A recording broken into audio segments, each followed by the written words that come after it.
Before long, we're gonna sell this house and move into a high-rise condo, so you better start looking for a new place. Maggie's mother, Karen, sneered. You're not thinking you'll get a dime of our father's inheritance, are you? We're having you relinquish your right to it. You got that? Ashley, my sister, threatened me. Her face, a horrifying mask of cruelty. Ashley's boyfriend stood to the side, his laughter only adding salt to the wound. It was unbearable. Our father's funeral had barely finished, and they dared to talk like this. You're the absolute worst. I can't stand this anymore. I'm cutting ties with you all. The moment I shouted those words, the doorbell rang. Standing there was a man I felt like I've met before. My name is Maggie. At 22, I'm soon to graduate from university. Nothing to brag, but I'm strong-willed and patient. From my childhood through university, I've always quietly, diligently focused on my studies. I've maintained reasonably high grades, and I do have dreams I want to fulfill.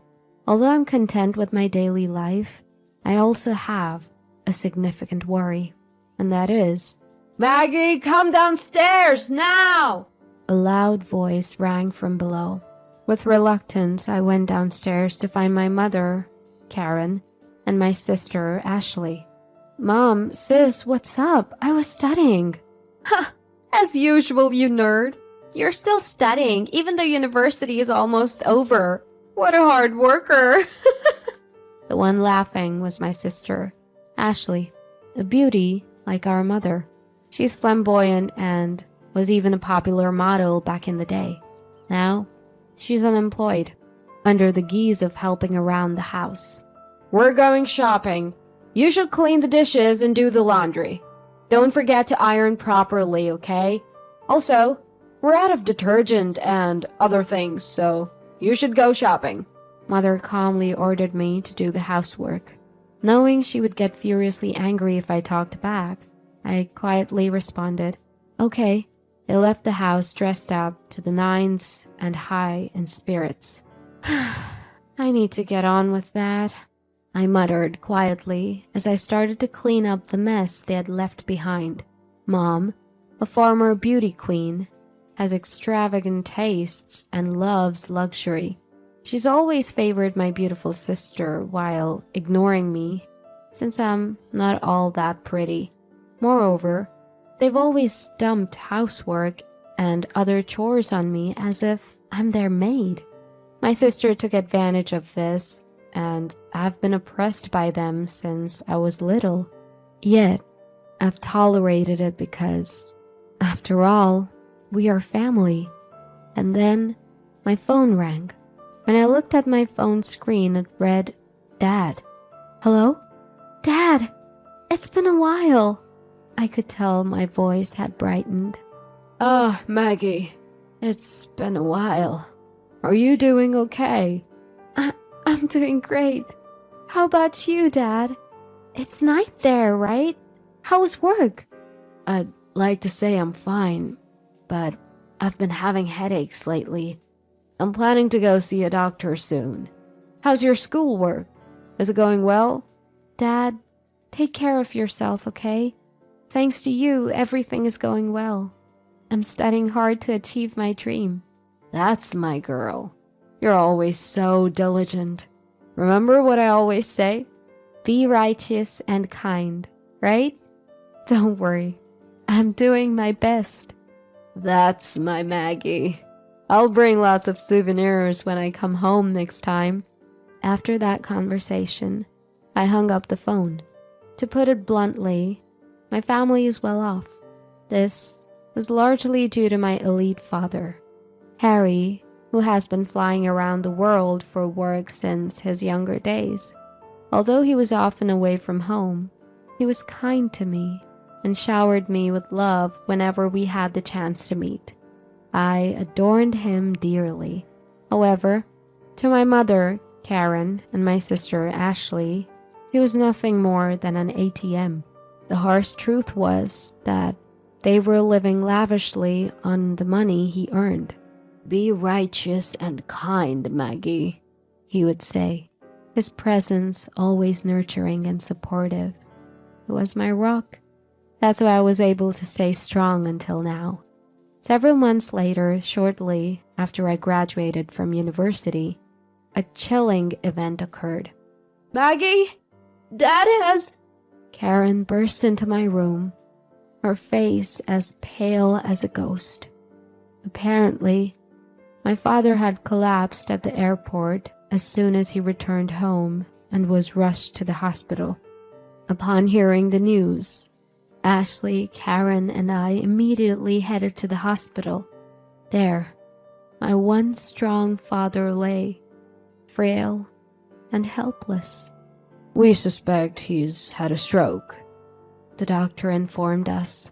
Despite extensive treatment, my father barely improved.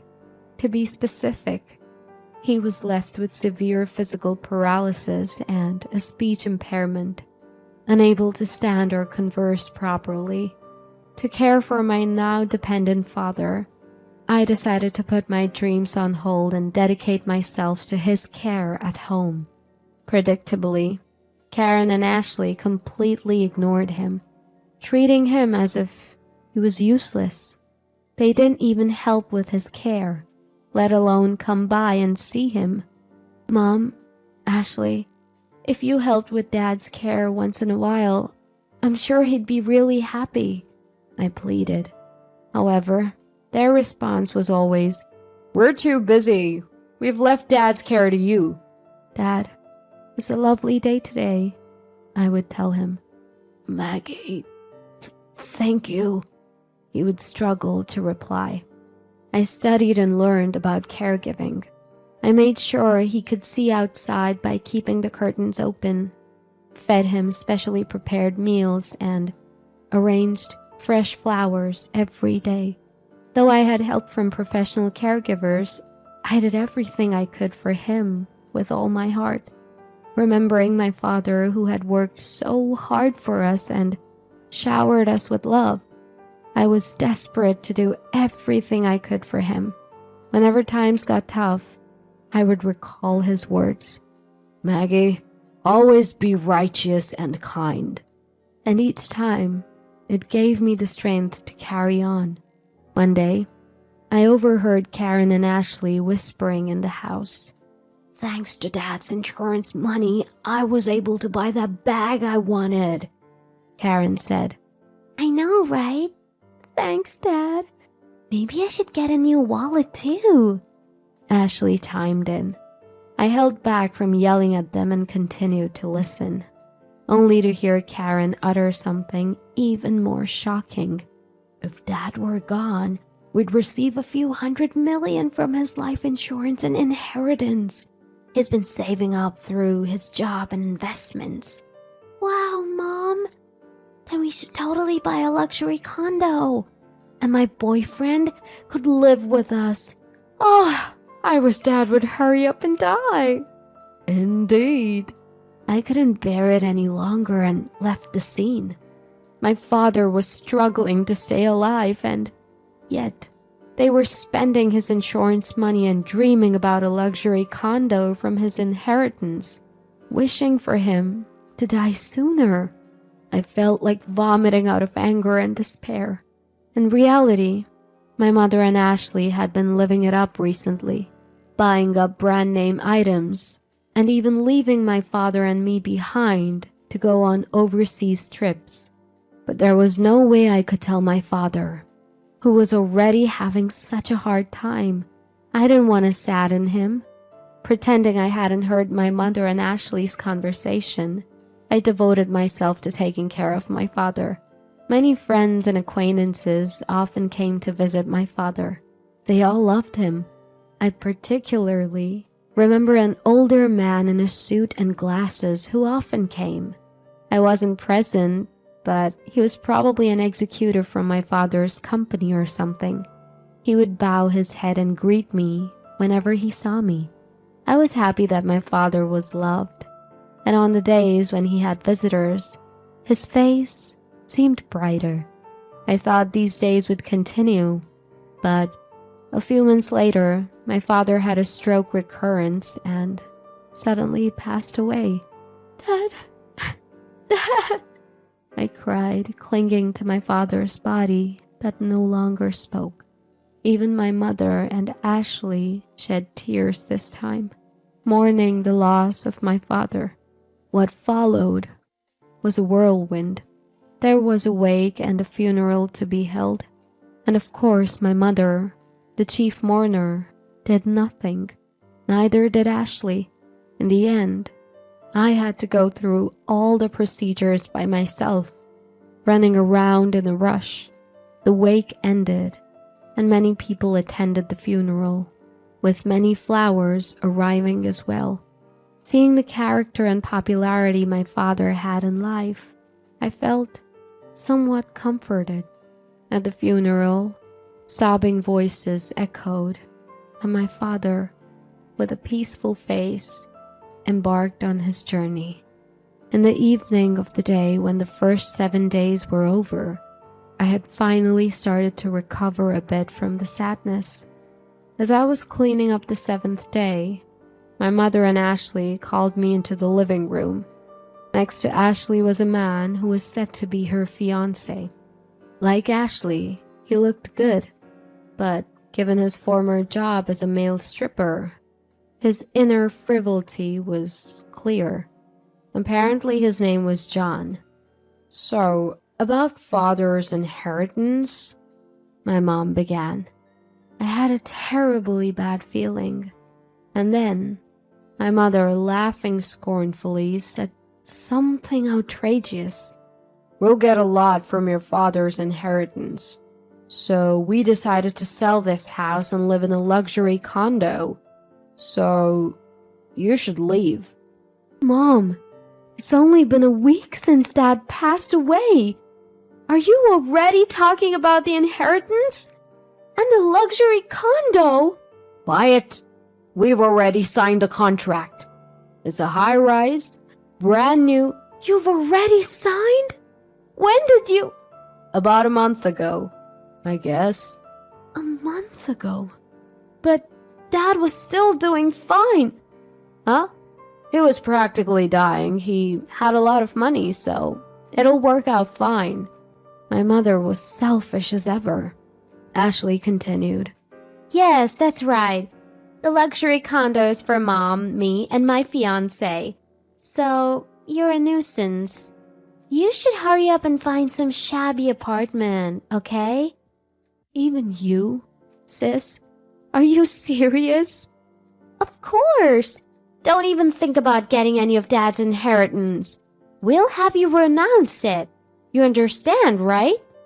Ashley was approaching me with a terrifying expression. Next to her, her fiancé was laughing. Seeing my father's inheritance in the corner of my eye made me feel suffocated. It was too much. They had the nerve to say such things before my dad's mourning was even over. You guys are the worst. I can't stand it anymore. I'm cutting ties with both of you. Huh? We'd actually feel relieved if you cut ties with us. My mother and Ashley laughed at me. I clenched my fists and started trembling. At that moment, the front doorbell rang. Straightening my trembling breath, wiping my tears, I opened the door, thinking it might be a late visitor. And then, good evening. My condolences for your loss. The man who deeply bowed his head at the entrance was the middle-aged man in a suit and glasses who frequently visited my father's sick bed. Thank you. Please come in. As I was about to invite him in, the man presented his business card. Please check this. My name is Watson, an attorney assigned by your father. The business card indeed belonged to a law firm, and although I had not noticed it before, a badge denoting him as a lawyer was gleaming on his chest. Dad's lawyer? As I was surprised, my mother, Ashley, and her boyfriend came out from behind. Huh? What does a lawyer want from us? Watson responded to my mother's skeptical expression. I've come to discuss your husband's inheritance. Can we talk for a moment? Watson sat down in the living room. My mother sat directly across from him, and Ashley and her boyfriend sat next to her. I ended up sitting on the side, facing them alone. Watson took out several documents from his bag, looked at us, and then began to speak slowly. First, may I read your husband's will? That man could barely move or speak, and yet he left a will? Get on with it, please. My mother spoke in an irritated tone. Then, allow me to read it, Watson said in a quiet voice. The will, the testator, Harry, hereby bequeaths as follows. The testator leaves all property belonging to him to his second daughter, Maggie. A moment of silence fell upon the room. The testator designates the following as the executor of the will. Before Watson could continue reading, Ashley interrupted. Huh? Wait a minute. What did you just say? Didn't you hear me? The testator designates the... No, the part before that. Let me read it again then. The testator, Harry, hereby bequeaths all property belonging to him to his second daughter, Maggie. What does that mean? So that means... Huh? The next one to shriek was Karen, our mother. In other words, it means that Maggie will inherit all of the estate. What? Karen and Ashley exclaimed in unison. I was so shocked that I couldn't breathe, and all I could do was stare in astonishment. Next, I will read the postscript of the will, Watson continued, looking at me. In other words, this is your father's final message. I quietly listened. Maggie, you gave up your precious dreams to take care of me. I wasn't able to pay much attention to you because I was always working, but I truly appreciate it. Thanks to you, I was able to pass away peacefully and fulfilled. Upon hearing my father's last words from Watson, tears started to well up in my eyes. Maggie, always be kind and correct. I know you can do it. Your father will always be watching over you. Please, be happy. All I could do was sob in front of them, while Karen and Ashley were making a big fuss. Wait, what does that mean? So the inheritance all goes to her? Yes, what happens to our money? In response to their outburst, Watson cast a brief glance at them. You two are not mentioned. By the way, Maggie is also the sole beneficiary of the life insurance. What are you talking about? Do you think that's allowed? Karen turned beet red, ready to burst at any moment. That's right. Isn't there something called a reverse portion? That's supposed to be guaranteed to the wife and the children, right? Ashley leaned forward eagerly. You're referring to the statutory reserve. Indeed, you two have the right to claim a statutory reserve from the inheritance that Maggie will receive, Watson said in a matter-of-fact tone.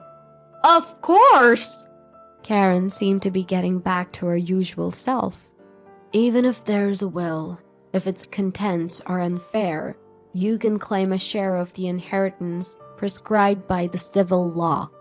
However, Watson continued, Harry had commissioned us to investigate on the fact that you, Karen, and you, Ashley, were living luxuriously with Harry's money and squandering the insurance money. The eyes of Karen and Ashley widened in astonishment. Indeed, you purchased a luxury condominium and a car, and you spent quite lavishly on host clubs and overseas trips. All the caregiving and household chores were left to Maggie alone. Moreover, there were even remarks hoping for Harry's death. My father knew everything. He knew everything, but he pretended not to know. That's... My mother stammered. Watson responded calmly. In this case, it's unlikely that the distribution of the inheritance will be deemed unfair. Even if you take it to court, it's very unlikely you'll be able to claim anything. Of course, you can try, if you wish. I'll be the one you'll be set up against. My mother's face had turned a pale blue. That's ridiculous. My sister also muttered. It's absurd. Only Maggie. When Watson was leaving and I walked him out to the entrance, he said, Maggie, you have grown up to be quite admirable. Your father always spoke of you with such joy. Really? My father? I've known your father since we were young, and I was honored to take on this request. Your father felt he was too lenient with the other two, but I believe he found peace, knowing how well you turned out. Watson's eyes were squinted in a warm smile. I was so touched that I teared up again. Please live a happy life from now on. You know I'm always here to help. Watson left me with those words, and I kept bowing deeply to him. A year later, with Watson's help, I was able to inherit all of my father's assets.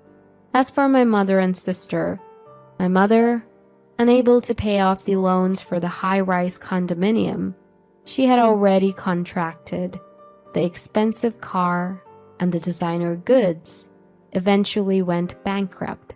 My sister, on the other hand, was quickly abandoned by her boyfriend when he learned that she wouldn't be inheriting anything. And I heard through the grapevine that she is now living with my mother and working part-time. They called me for a while, but I kept replying, I've cut ties with you. Please contact me through a lawyer. I thought that was what my father wanted too. Now, they don't contact me at all. As for me, I used my father's inheritance to attend a law school I had once given up on. Originally, I wanted to become a prosecutor to uphold my father's words. Always be kind and correct. But now, my dream has changed. After working with Watson, who had saved me in my time of need and provided unwavering support, I started to admire being a lawyer myself. So now, I'm studying hard to become one. I strongly wish to become a lawyer like Watson, who is always just and kind.